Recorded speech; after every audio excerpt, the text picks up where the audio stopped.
TTN-HD production live, here with writer Steve Finley. Steve, what is happening with your Makeover script right now? I was delighted the other day, about a few months ago rather, that Joe Dante, the director behind Gremlins and The Howling and The Hole and a bunch of other movies like that, he had found out about the script and contacted my manager, and within about 2 or 3 weeks they'd hacked out a contract for him to direct it. So I was really excited about that. He's one of my favorite directors. I think everybody's seen Gremlin or been scared by The Howling, and the Makeover script was about change within yourself. A pretty girl, a homely girl wants to be pretty, and she's willing to do anything for it. So he seemed to think that was right up his alley on what he could pull out of the storyline and everything. So I was completely delighted. Now it's in, they're sending it out to actresses, and they're testing for special effects to see how they can make somebody big suddenly magically get small. Yeah. So that stuff's kind of fun. The CGI and things like that, that's where they're arguing right now, which is cheaper, which is better, which would look better on film. So. And you're also working on a World War II zombie film. Tell me a bit about that. I never in my life thought I'd write a zombie film, but somebody came to me and he'd worked out a storyline all based on real incidents, like Hiroshima and Okinawa, Battle of Okinawa and stuff, that it was all somehow related to evil Germans and evil Nazis, developing a zombie, like biological warfare type thing. And our poor little heroes get caught in the middle of it. So, but what attracted me the most was it's like Lord of the Flies, is that these two groups of Americans that don't like each other are trapped on an island, and they, one's civilian, one's army, and they just do not get along. They despise each other, and then as they're being attacked, they're fighting for who's in control, and then they eventually have to work together or be zombieized.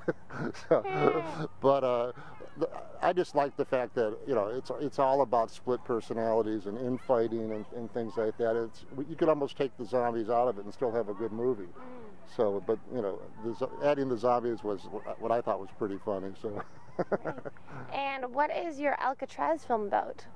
Well, the Alcatraz film, a friend of mine who's a very famous road manager named Phil Kaufman, he was somehow connected to two people that served time at Alcatraz, that became good friends of his that he would try to get story rights from a while back.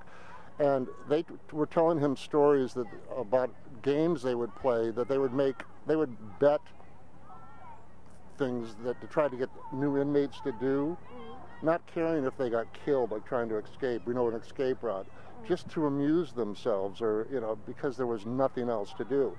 And it really became a story about how little value to human life that you can develop when you're trapped in a situation like that.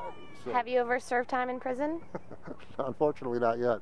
Although I have sat in Al Capone's cell at Alcatraz. I went up there when I was writing the script and did the whole little tour, and then told them I was a screenwriter, and so they gave me a couple little special things I could do, and they took me down and drew a few places, because I told them I wanted to be accurate on the script. So. Did that inspire you to write the script? It makes you not want to go to prison, that's for sure. But when they slam that door on you, that is a sensation. When in the slammer, I guess that term comes from. When you hear that sound, and you go to wiggle that door and it's not going to open. There's a whole new attitude adjustment that you can get on life. So. So that's when you smartened up. Yeah, stay a screenwriter, right?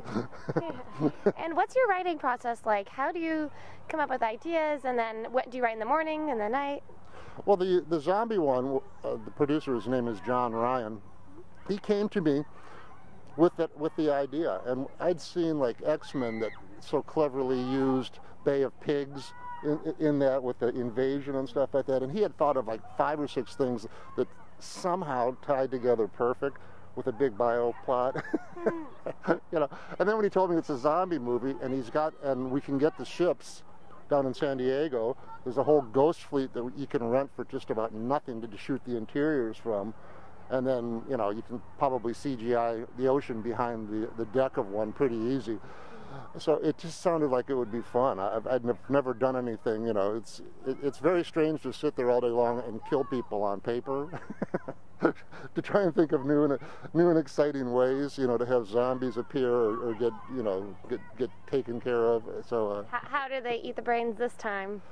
There's no brains in this one. They're just, they just become. But zombies do eat brains, right? That's true. That's usually the brains. That's usually the way they go after it. This one is more that it's a weapon. That once it bites one, you got 2 zombies, and once it bites, those 2 make 4. And if they can just drop one off in San Diego, if they can get one there, they could infect the whole country, you know, type of thing. So there's the big evil plot of that if the Nazis and if the Nazis and Japanese can't win, then nobody should, because of their egos and the bloodline theories they had. So that's what attracted me to that one. The Makeover one was, I was playing around with an idea of a mythological character named Janus that's about a two-faced little idol of where your life has been and where your life's going, and somehow that evolved into, you know, what your real inner beauty is. So, and obviously the prison one was based on true stories. That sounded amazing, you know, that they can be that, you know, rotten to each other, and as a game, and bet cigarettes on it because you don't have money, you know, or bet lawyers. Yeah. So, what you got to do in prison. I guess, yeah. And where's the best place to check out your work online?